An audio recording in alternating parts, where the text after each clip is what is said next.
사도신경으로 신앙 고백하시겠습니다. 전능하사 천지를 만드신 하나님 아버지를 내가 믿사오며 그 외아들 우리 주 예수 그리스도를 믿사오니 이는 성령으로 잉태하사 동정녀 마리아에게 낳으시고 본디오 빌라도에게 고난을 받으사 십자가에 못 박혀 죽으시고 장사한 지 사흘 만에 죽은 자 가운데서 다시 살아나시며 하늘에 오르사 전능하신 하나님 우편에 앉아 계시다가 저리로서 산자와 죽은 자를 심판하러 오시리라. 성령을 믿사오며 거룩한 공회와 성도가 서로 교통하는 것과 죄를 사하여 주시는 것과 몸이 다시 사는 것과 영원히 사는 것을 믿사옵나이다. 아멘. 사랑과 은혜가 풍성하신 하나님 아버지 감사합니다. 하나님 이 아침에 불러주시고 하나님 이렇게 예배를 통하여 하나님 앞에 나아가게 하시니 감사합니다. 코로나19로 인하여 하나님 우리가 고통받고 하나님 함께 모여서 예배 드리지 못하는 이러한 상황 가운데도 하나님 우리가 있는 각 처소에서 오직 하나님만을 높이고 날마다 하나님을 찬양하며 하나님께 경배할 때에 주님께서 성령 충만하게 하시사 하나님 이 모든 어려운 시기를 하나님의 은혜 가운데 잘 견딜 수 있도록 주여 붙드시고 함께하여 주옵소서. 오늘 예배를 통하여 하나님 말씀을 통하여 하나님의 은혜를 나누며 나아갈 때에 우리의 영을 새롭게 하여 주시고 목마른 사슴이 시냇물을 찾아 하나님 나아가는 것과 같이 오늘 이 시간 주의 얼굴을 구하며 나아갈 때에 하나님 말씀을 전하는 자나 하나님 듣는 자나 온전히 하나 되어서 하나님께만 영광 돌리는 귀한 시간 될 수 있도록 하나님 붙드시고 함께하여 주옵소서. 이 모든 말씀 예수님의 이름으로 기도합니다. 아멘. 오늘 은혜 받으실 말씀은 시편 47편입니다. 시편 47편 1절부터 9절 말씀을 제가 봉독하겠습니다. 너희 만민들아 손바닥을 치고 즐거운 소리로 하나님께 외칠지어다. 지존하신 야훼는 두려우시고 온 땅에 큰 왕이 되심이로다. 야훼께서 만민을 우리에게 나라들을 우리 발 아래 복종하게 하시며 우리를 위하여 기업을 택하시나니 곧 사랑하신 야곱의 영화로다. 하나님께서 즐거운 함성 중에 올라가시며 야훼께서 나팔 소리 중에 올라가시도다. 찬송하라 하나님을 찬송하라. 찬송하라 우리 왕을 찬송하라. 하나님은 온 땅의 왕이심이라. 지혜의 시로 찬송할지어다. 하나님이 뭇 백성을 다스리시며 하나님이 그의 거룩한 보좌에 앉으셨도다. 뭇 나라의 고관들이 모이며 아브라함의 하나님의 백성이 되도다. 세상의 모든 방패는 하나님의 것이며 그는 높임을 받으시리로다. 아멘. 할렐루야. 사랑하는 여의도 순복음 광명교회 성도 여러분, 평안히 잘 지내고 계시죠? 오랜만에 이렇게 설교를 하게 돼서 온라인으로 만나게 돼서 하나님께 영광을 돌립니다. 오늘 아침에 제가 평상시에는 이렇게 머리를 안 하고 다니는데 머리를 하고 왔더니 다른 목사님들이 영상 찍는다고 이렇게 꾸미고 왔냐 이렇게 많은 칭찬을 해주셨습니다. 그래서 오늘 하나님 앞에 이렇게 새벽 예배로 올려드릴 때에 큰 은혜로 영광 돌리기를 원합니다. 오늘 봉독한 말씀에 근거하여 오직 야훼 하나님만 찬송하라 라는 제목으로 잠시 은혜를 나누길 원합니다. 먼저 역사적인 정황에 대해 간략히 살펴보겠습니다. 양식 비평가인 궁켈에 따르면 시편 47편은 제42편부터 49편까지 이어지는 고라 자손의 시 중에 하나입니다. 내용상으로는 시편 93편부터 99편까지 함께 연결된 유사한 주제, 즉 온 세상을 통치하시는 하나님의 우주적 왕권에 대하여 찬양하는 찬양 유형의 야훼 대관식 시로 분류할 수 있습니다. 그 저작 연대에 관해서는 100주년 기념 성서 주석을 살펴보면 시편 47편은 대체로 이스라엘 역사의 초기의 것, 즉 다윗 시대까지 거슬러 올라가는 것으로 인식되어 왔으나 대부분 그렇듯 이 시편의 정확한 저작 배경과 시기에 대해서는 사실상 정확히 알 수가 없습니다. 그러나 그 내용으로 추정하여 볼 때 먼저 사무엘하 6장 12절부터 19절 말씀에 근거하여 다윗이 오베데돔의 집에 있었던 하나님의 법궤를 예루살렘 다윗성에 안치한 사건과 연관지어 생각해 볼 수 있습니다. 또는 열왕기상 8장 1절부터 11절에 근거하여 솔로몬이 성전을 건축하고 하나님의 언약궤를 다윗성으로부터 성전의 지성소에 안치한 사건을 떠올릴 수가 있습니다. 아니면 정복전쟁이 왕성하였던 다윗 시대에 언약궤를 메고 나가 승리를 거둔 후에 개선하면서 언약궤를 다시 성소에 안치한 사건을 그 배경으로 추정할 수 있습니다. 그 장르에 대해서 살펴볼 때 시편 47편은 대개 하나님께서 우주적 왕권을 가지고 온 세상을 통치하시는 분임을 찬양한 신정시로 이해될 수가 있습니다. 그러나 한편으로는 예수 그리스도께서 만왕의 왕으로 오실 것을 예언한 메시아 예언시로도 해석될 수 있습니다.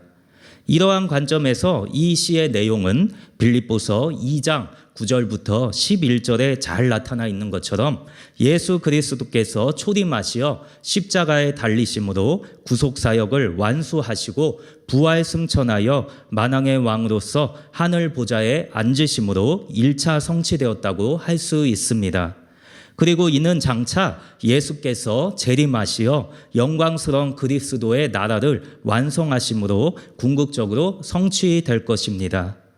따라서 이러한 전통에 따라 후기 유대교에서는 본 시편을 로시 하샤나, 즉 신년 축제일에 낭송함으로써 하나님께서 그들은 물론 온 세상의 통치자이심을 고백하였고, 초대 기독교 교회에서는 이 시를 예수 그리스도의 승천일에 낭송하여 부활 승천하신 그리스도께서 만유의 왕이 되심을 선언하곤 하였습니다. 그렇다면 사람이 하나님께 드릴 수 있는 것 중에 가장 본질적이며 중요한 것은 무엇일까요? 그것은 바로 찬송, 즉 찬양입니다. 우리는 대개 악보를 보고 노래하는 것만을 찬양으로 생각하는데, 실상 찬양이라는 것은 우리가 가진 모든 것을 다 동원해서 하나님께 영광을 돌리는 것을 뜻합니다. 한 예로 책을 써서 찬양을 할 수도 있고 몸으로 드리는 월십 찬양도 있으며, 매일매일의 삶을 통해 하나님께 올려드리는 제사도 모두 찬양의 범주에 속한다고 할 수가 있습니다. 따라서 온전한 성도는 하루하루 삶을 살아가면서 다양한 방식으로 하나님을 찬양해야 합니다. 시편 47편은 전체가 하나님을 찬양하는 내용이며, 또한 하나님을 찬양하는 것을 강조하는 내용임을 꼭 기억하시기 바랍니다. 그렇다면 우리는 하나님을 어떻게 찬양해야 합니까? 하나님을 찬양할 때는 온 마음과 정성을 다해 열정적으로 찬양해야 합니다. 이것을 믿으십니까? 다시 본문 1절 말씀을 보십시오. 시편 기자는 손바닥을 치고 즐거운 소리로 하나님께 외칠지어다라고 촉구하고 있습니다. 즉 박수를 치고 큰 환호를 보내는 것은 왕이 보좌에 앉을 때 좌우에 시립한 무리들이 환호하는 모습을 나타낸 것입니다. 이는 만왕의 왕이며 하늘의 왕이신 하나님을 향해 세상 만민들이 마땅히 돌려드려야 할 환호라고 할 수 있습니다.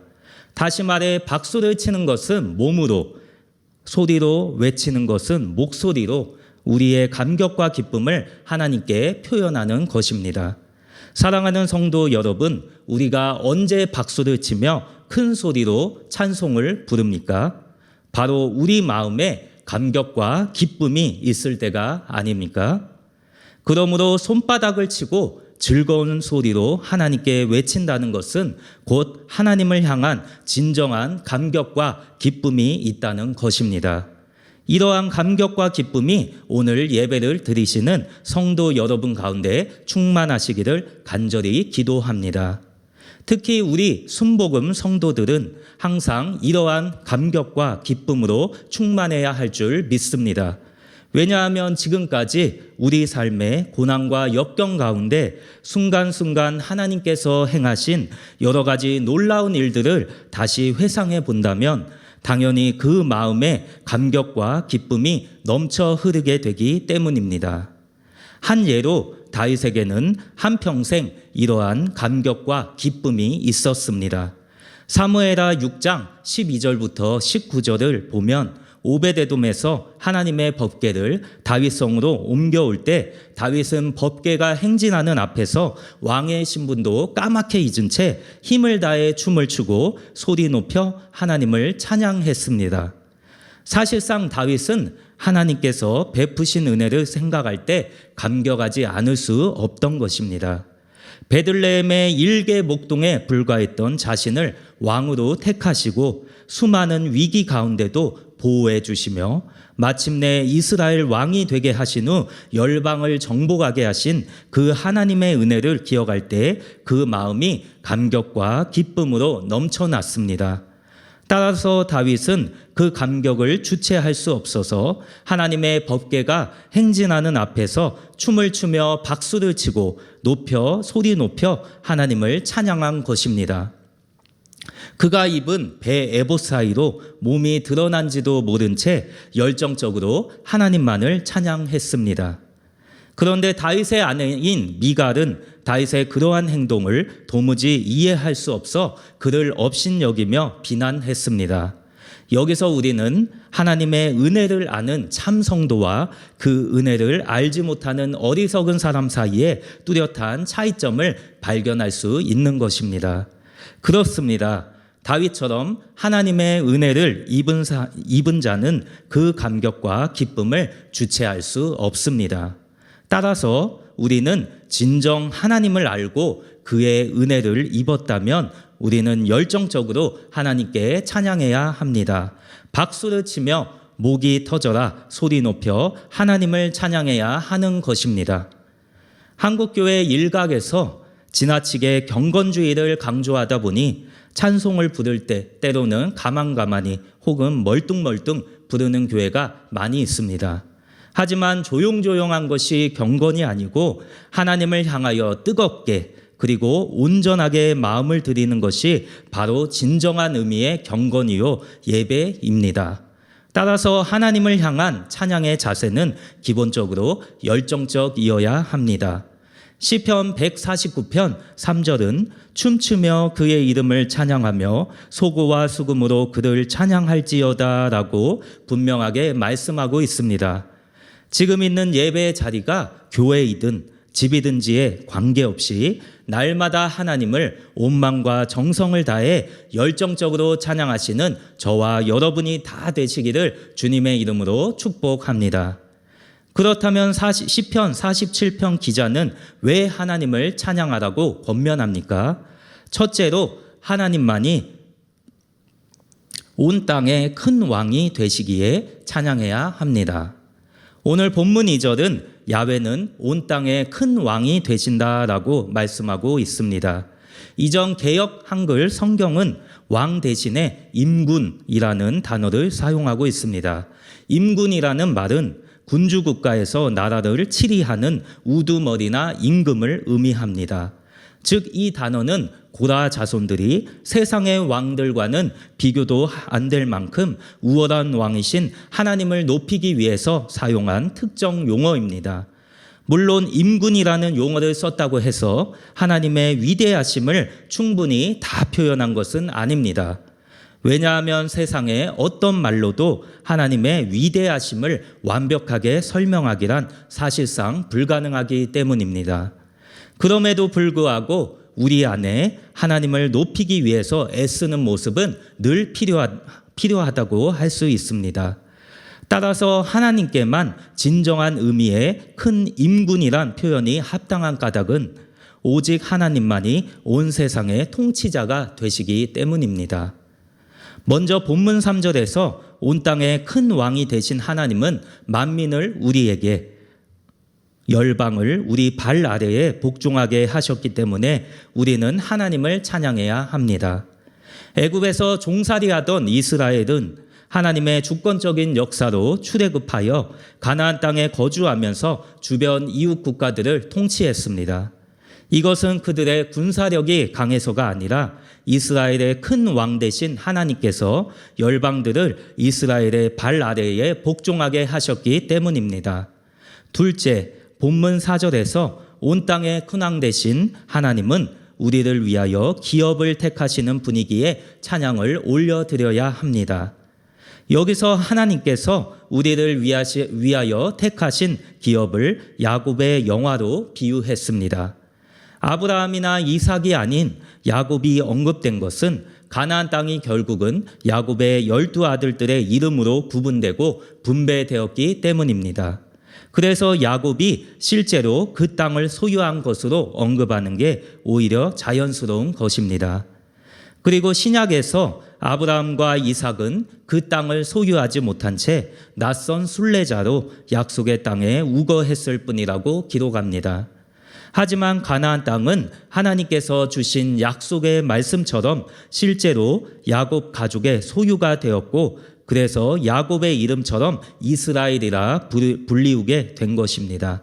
그러니 어찌 그 하나님을 큰 왕이라 높이지 않을 수가 있겠습니까?